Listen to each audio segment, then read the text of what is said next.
Ya Rasulullah salamun alik.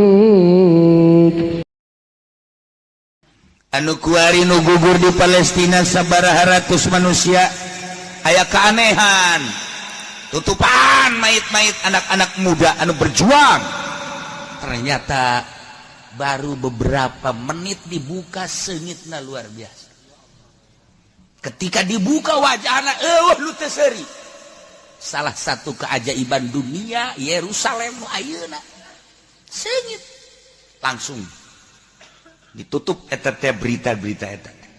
Tetapi di Yerusalem apaleun, Yordania apaleun, Mesir apaleun, sekitar Timur Tengah sangat apaleun dengan keambeuseut jeung senyum bahkan anu seuri sagala wari luar biasa himmahna terhadap peperangan di Timur Tengah maka jaga ujianna. Sebab naon nyata itu nyata. Gugur langsung maka jadi perhatian eta teh ya lain sambarangan atuh kos kitu teh masyaallah karim. Nah ieu semangat perangna ku ari Timur Tengah henteu bisa ditahan ku ari bahkan budak leutik geus salaria perang. Tah lamun geus dibere kos kitu geus hararese hese ta menang Allah tah mah. Geus teu carita menang, geus teu carita eleh tah mah, caritana berjuang meh geus. Kos urang bogo ka awewe. Geus pokona mah ieu mah caritana geus teu carita daekeun teu daekeun aing mah ngapel we geus ka ditu. Hei, cenah eta mah aya kuntilanak kan dialak kuntilanak teh. Liwat ka kuburan aya nu anyar tah mah dialak geus lawan ku aing. Eta mah semangat juang itilna pohara tah mah.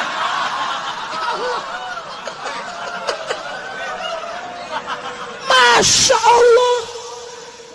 Tak urang kasak itu baikkan pohara jasa dah. Geus be buta lain lalagan. Cinta adalah buta-buta bae segala-galana. Kolot ya kolot di lengkahan kolot. Beda ka mana si Allah ulah loba omong kolot mah. Naon kata orde ba kada lama. Orba teh mah di lengkahan blak-blak. Masya Allah teh si budak geus ada pula cerita ada batu cinta ngaranna ge. Eta. Wah semangat juang nak Masya Allah lain lalagan. Termasuk di Indonesia kuari geus teu katahan wahayang ka Yerusalem. Lamun teu ditahanan lain lalagan loba jasa. Sakieu ditahanan geus haraya di dari itu heran. Naik naon eta jelema heran. Naik naon lantaran di dieu kan dipersulit di dieu teh di bandara teh beusi aya. Ketinggalan anu berjuang ka Yerusalem di dieu pasporna dan lain sebagainya. Melalui kitu laut-laut sangat hayang nyaho teh kula mah hayang nyaho maksudna eta KTP-na urang mana gitu tah. Cara rebatnya saku dia mah ditanyaku ku negara kamu di sini apa? Ya saya mau perang. Kamu nggak takut mati? Ya kalau takut mati masa saya kesini. Di dieu na ge horenganan geus pamit ka indung bapana. Anggap kula mah maot bae geus leuwih ti heula ka sorga. Masya Allah, eta urang Indonesia eta kok mau urang dituna tuh. Mentek ieu mah tinggal ngajegurna doang. Ulah-ulana naon di dieu bae ge di dieu kula sok nanyaan ka tamu-tamu. Di Yerusalem perang. Kumaha lamun Indonesia ge diserang ku Amerika? Yo, atuh kiai perang. Sia bangun halang amat ieu ngomong perang. Datang deui tamu isukna teh ditanya ku, di Yerusalem Masya Allah tak Israel merangan Islam kumaha teh kumaha lamun Amerika? Jaeta Bunyamin Netanyahu teh pan naon garang-garang ngancem ka Indonesia akan dibuat seperti Yerusalem Indonesia sembarangan aja. Kumaha lamun perang? Jahat! Atau perang mah jalain saurang kabehan cenah kiai. Ye hebat amat ieu budak. Ye hebat ieu urang Indonesia teh kos kitu. Alah beakeun memeh urang itu urang-urang heula cak cenah teh. Saha lah pokona aya bae ge. Sia mah boga musuh meureun. Dek beakeun urang lembur urang heula cak cenah. Teu beres aya deui saurang. Di Yerusalem eta diserang ku Israel sebagai perang kiai. Eueuh nu ngeluh di urang ge eueuh. Ke sia mah teh kayak perang hutang gede ah. Paeh mah beres kan kiai. Emang motifna macam-macam ya. Mun siap perang teh motifna macam-macam ya. Ya Allah anu frustasi bae teu ditarima. Nah, nu jelas mah semangat juang Indonesia lain leutik diakui dunia. Sebab boga sejarah Indonesia mah eta teh aya bahasa parahyangan. Ye. atuh sirem ge sirem katincak-tincak teh mah ngegel eta teh peribahasa lain berarti ditincak aju paeh lain saya mau ulah nganggap teu ka peribahasa sih saya mah bodoh eta teh atuh sirem ge tincak-tincak teh mah ngegel berarti orang Indonesia semangat juangna lain leutik ternyata pohara luar biasa tinggal saha pemimpin-pemimpin perang untuk negara pasti TNI jeung polisi untuk masyarakat biasa dikomando ku ustad asal cek ustad ngeriung nah dengeus pokona mah musola mah rubuh jangan ustad asal geus ngariung ustad masyaallah dipimpin ku kiai ya Nabi salam alaika ya Rasul salam alaika ya Habib salam alaika shalawatullah alaika da eta teh lain sambarangan eta teh napas Nabi keur diserot urang makan maca kitu lain ya Nabi salam alaika emang kangjeng Nabi henteu ngajawab Waalaikumsalam ya Rasul salam alaika Waalaikumsalam kangjeng Nabi hadir semangat juang kangjeng Nabi moal aya tanding sadunia ketika kiaina geus ditiup ku kangjeng Nabi dia Nabi salamkeun ya Nabi salam alaika semangat lan luar biasa berkat teka bawah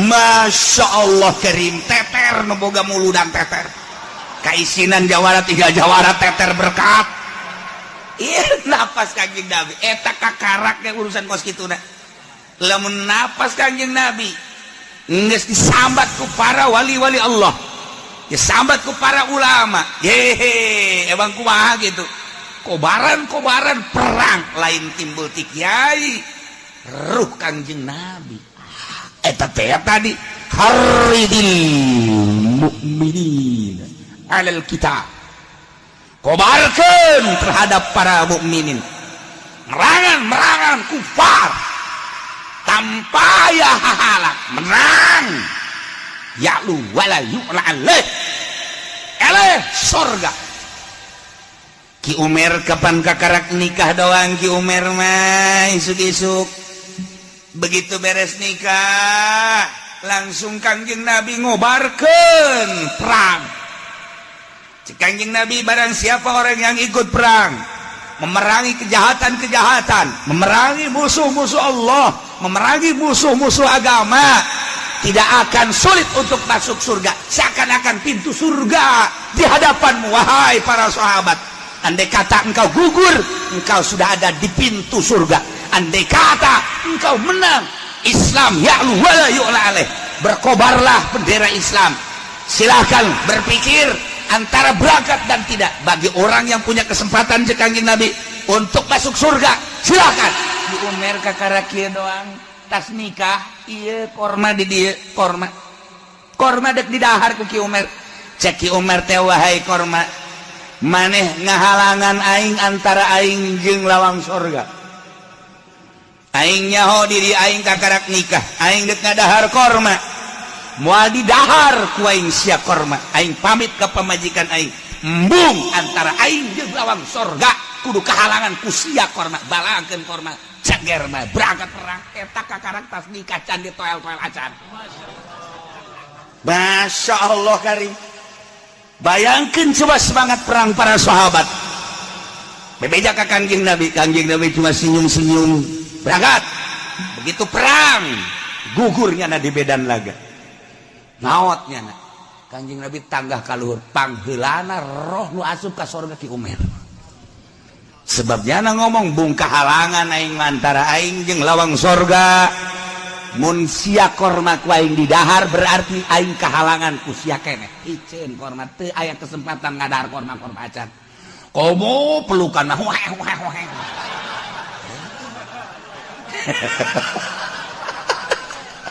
Masya Allah. Nah, semangat perang para sahabat seperti eta. Perhitungan anak hiji we mendapatkan ridho Allah Subhanahu wa ta'ala. Ulah dikira di Indonesia teh seperti eta. Tingali sejarah waktu kemerdekaan, tingali sejarah sebelum kemerdekaan. Belanda mencatat keistimewaan daya juang, kobaran semangat perang di Indonesia hanya Belanda. Anu boga sejarah tentang Indonesia. Berapa ribu orang Belanda nu gugur di Indonesia. Kemudian keistimewaan orang ini sangat luar biasa. Ya nangis ngomong mereka Amerika, jangan coba-coba. Jangan coba-coba untuk Indonesia mah. Dia ngomongin ke Belanda. Serius kurang. Ulah nanaon nih kieu bae. Di lapangan main bola. Wah, dahsyat main bola. Rame. Ngan ribut gara-gara M. Begitu sat bola asup ternyata hen. Ieu teu ngarti, hayang asup bae. Ieu hen. Nah, akhirnya kan ribut gede. Si Arifin santri liwat, Masya Allah. Ceknya aing ke karakter muka bab islah ceknya ieu. Supaya dinasehatan jelema nu ribut, langsung turun jana di mobil. Stop ribut. Tidak ada gunanya ribut. Misal hebat jasa kan eta santri teh boga kos kitu dadang. Ribut. Misal stop. Gunana hiji ieu urusan main bola. Nomor kedua ada urusan ribut di mana bae teh bagus. Kecuali hiji perang sabilillah sakjana teh. Kan aya jelema pemuda mah goblok biasa. Bodak konyol amat sih santri mana sih kuai? Langsung belati di keluarga. Tubles ku jalan. Dia. Ditubles potong pesona. Nyana si Arifin kaget. Pada potong. Aing puasa tilok wiridan tioti potong. Jadi kaget atuh kan bubar kabeh nurut ka Arifin lantaran potong peso. Geus kumaha mau kumaha santri begat. Bobar ulah aya ribut-ributan. Ulah aya nu ribut geus tukar mah mentah hampura urang sebab sakir ribut rugi urang. Ke perang ngalawan kafir. Bubar kabeh.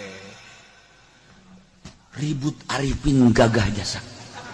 Peso belati potong. Guys, pokoknya mah urang memeh ngalawan kafir, urang minta wiridan heula ka si Arifin.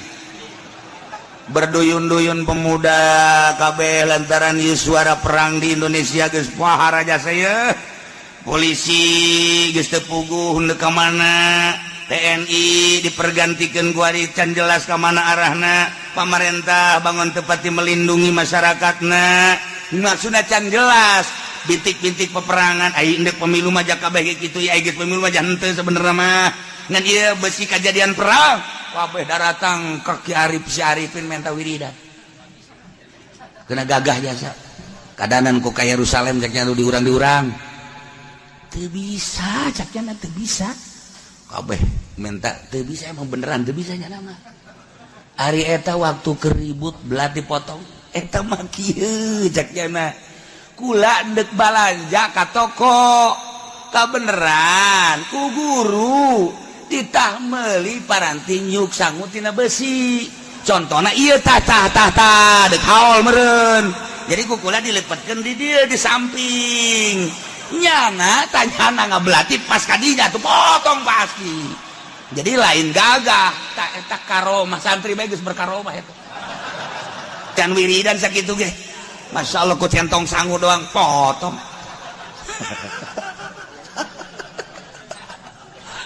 Eta kusana dititah ku guru lah mun dititah ku guru mah tetep bae katubles nya. Ye ku sabab dititah ku guru ya meuli centong kos ge jeung haol ye. Agas jadi kan ku nya kana samping ku deh sampingna ge ka dieu. Atuh ituna bae nu nubles teh salah deui. Kunaon lain ka dieu Atuh trek potong. Pa nu nubles ge ampun. Si Arifin lagi kaget, potong heran nih. Lah, semangat perang ketika dikobarkan, emang kumaha gitu. Moal aya kasieun atuh. Nah, kulantaran kabelah di nama sahabat teh nambah.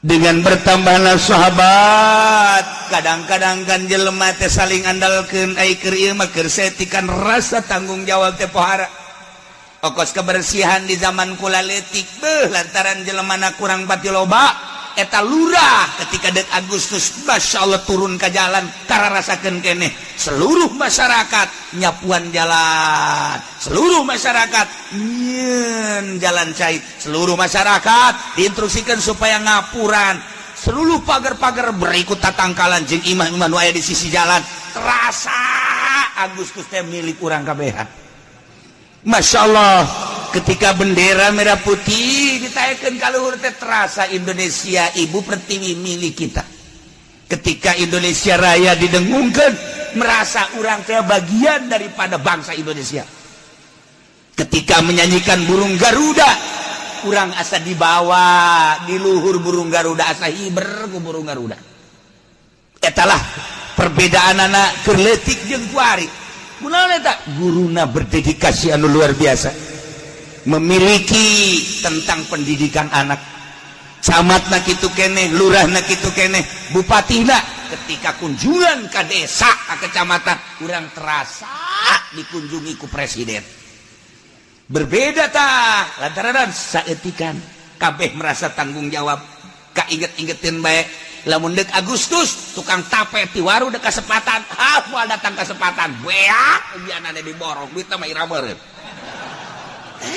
tukang tape coba ke bawa diborong we tukang jagung tukang naon diborong nah iyalah terasa luar biasa si keneh teh lalakon kos kitu teh kebelah dieuna kebelah silih andalkeun jelema geus tara loba ditanya ge budak ceng aya henteu ka lapangan mana dan di Agustus emang Agustus Pak ya budak atuh ieu budak sakola bage teh nyawa Agustus teu jaraho kabeh baheula mah di lembur kabeh ka lapangan menyaksikan baris menyaksikan kenaikan sangsaka merah putih terasa Agustus teh dibacakeun sejarah kemerdekaan Indonesia anyar keneh pan kolot-kolot urang baheura terasa ka awakna ceurik jeung merenungkan kuari disueuh renungan-renungan tentang kemerdekaan sebab geus dimodi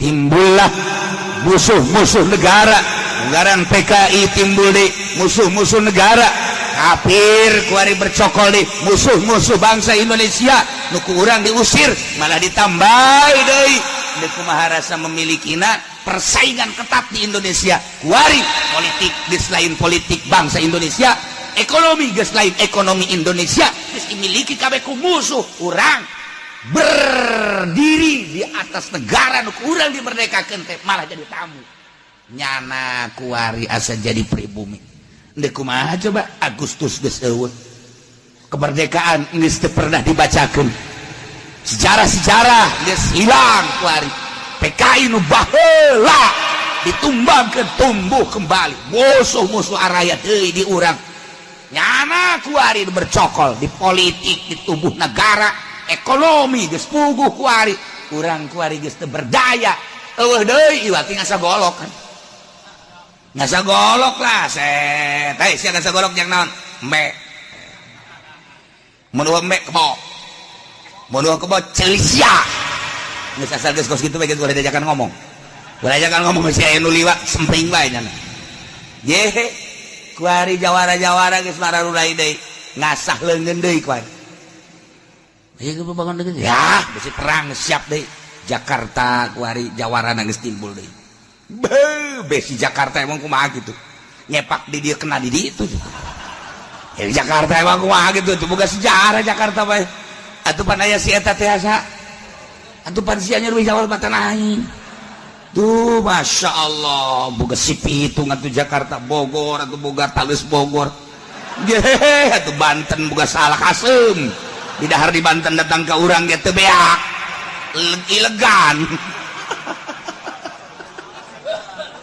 ya Allah ya Rabb ya atuh hudang geus ya perang mah ujian ka ditu mah teh lain deui urusanana tah bintik-bintik geus rada darareukeut jana persiapanna geus pohara jasa ngaran-ngaran kafir pasti teknologi, berbagai kekuatan senjata luar biasa. Urang teu boga urang mah tiba heula lagi urang mah make bambu runcing, golok tarang hau. Nah, atuh antepkeun bae ayo nyaho. Emang kumaha boga sejarah Indonesia. Asal geus cakustanna maju. Pantang bundur nyana. Nyana nanya, "Ka mana?" "Maju, maju." Tad ka mana? Lu udah ngomong amat sia maju. Geus asal geus kos kitu bae geus. Asal geus kopeahna dimiringkeun. Sia. Geus. Sia ka mana? Maju. Ka mana maju? Cak ustad lagi maju. Neuk merangan salah udah ngomong maju bae pokona mah. Ongkos demo kamari ka Jakarta emang nyarawa henteu. Berangkat. Sia ka mana? Ka Jakarta. Deuk naon? Lah, Jakarta. Ieu maksudna deuk naon? Teu nyaho. Justru polisi ge nu riweuh ge kos kitu. Teu nyaho maksud di budak ge. Aing bingung cak polisi. Ditewak salah teu ditewak salah. Apa ieu kasusna teu nyaho. Uyangan polisi ge. Usah maju. Ieu nu riweuh ge kos ge. Belum banyak. Eta mah imah saya. Alah, ulah ngomong belum. Kayak ngarembet. Iya mah nu dibahas, nu dipermasalahkeun teh lamun geus kos kitu tah. Geus kos kitu teh hese tah. Sebab urang lembur mah atuh asal geus kos kitu bahayana nama. Geus pae sorga sia. Geus atuh poh. Jelema anu teu nyahona naon mah kono aing mah pae sorga geus kitu bae. Tah hese di Indonesia teh kos kituan. Aya kos kituan di Indonesia teh tah. Anu nyaho birokrasi, nu nyaho aturan mah tah mah gampang ditaklukkeunana. Ieu nu teh. Polisi halangan jangan sembarangan. Hajar. Kan riweuh polisi jatuh. Polisi 100, ieu 1000. Tembakan paling nu pae 10 beakeun nya ujianana. Hajar beakeun. Ieu mah polisi pengaman, amankeun, paehan, abeh aman urang. Mun geus kos kitu kumaha? Urang masyarakat teh geus kitu hese di Indonesia mah. Mantak anak-ananan loba. Ulah aya dua-dua kos kitu eta teh kafir teh kos kitu teh. Tujuan kafir musuh perang nyana lobaan urang saeutik rencanakeun saurang 24 jang perang geus urang mah kolot geus cicing bae di imah anak bae heula kena parai hadat perang siap perang gitu. Teu puguh aturan aya geus perang mah teu puguh aturan. Urang lamun boga pencak aju gelut emang pencak gunakeun henteu. Babit naon nu kacekel mah peler los. Atau di film rapih ge. Ai waktu prak-prakan teu naon nu kajenggut bae. Deh, bang perang kok gitu gelut. Ye, urang Arab aya nu eleh ku dilangketek. Datang ka seuseurean beak bae. Lain make pencak ulang ketek. Tah, ieu nu riweuh ge di Indonesia teh mun geus aya instruksi ti kepala suku. Nu henteu nyahona naon. Kejadian eta teh disejarahkeun di Belanda. Eta teh kula teh nang maca di sejarah Belanda. Eta aya salah satu Belanda anu kitu naon ngata nguraykeun tentang peperangan Indonesia tah nu riweuh geus kos kitu. Nu korban-korban Belanda teh eta ketika cak ustada hajar. Atuh Belanda kan riweuh. Nyana tuh kekuatanna paling senjata dedet taruhlah 10 nu pae. Tewak gantung. Nu digantung di tangkal Ambon Belanda ditanggung eta sieun dina Belanda terus gitu doang. Masya Allah kamari aya tamu ka kula urang Belanda asup Islam tapi Belanda geus asup Islam ngobrol jana tentang sejarah Indonesia. Masya Allah nu dipake kasih det cara ricing bae kuari mah tuh ye atuh kuari lamun kurang perang jeung Cina hebat senjatana los. Hebat senjatana los. Atung geus serang bae terus. Ayo bae dia terus diguling-gulingkeun ujianan. Teng baja emang kumaha gitu. Digulingkeun urang Indonesia mah. Ih, cenah kumaha mun kabedil. Salah sareba kempet. Eta wiridan sakitu bae ge eta teng baja.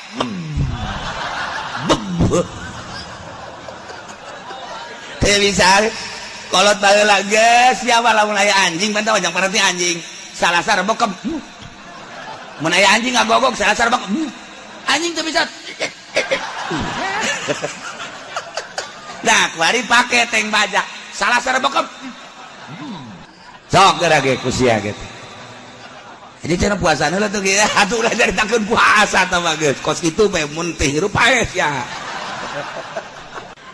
kolot baheula barisan nurunkeun ilmu teh teu kudu anu wayah perang ke gaya kesatria teh aya tenang bae masyaallah karim nu dipake kasieun sejarah Belanda eta ketika kepala suku geus instruksikeun maju pantang mundur di Indonesia lain lalagan eta nu ka Yerusalem nu ka poso emang eueuh instruksi atuh aya cicing ge bangun bodoh teh nu ngainstruksikeun mah geus teu nyaho diselidik hese eta lain anak bapak anak buah di mana kalau itu bukan anak buah lain itu berangkat ke itu saha mah pokoknya ada sebenarnya gitu tenang ngomong cicing ya di Gunung Karang aya gua di Gunung Karang aya cicing we jelema anak buahna loba ka dieu ge loba kiai anu cenah mun perang siapa aing mah diajakan perang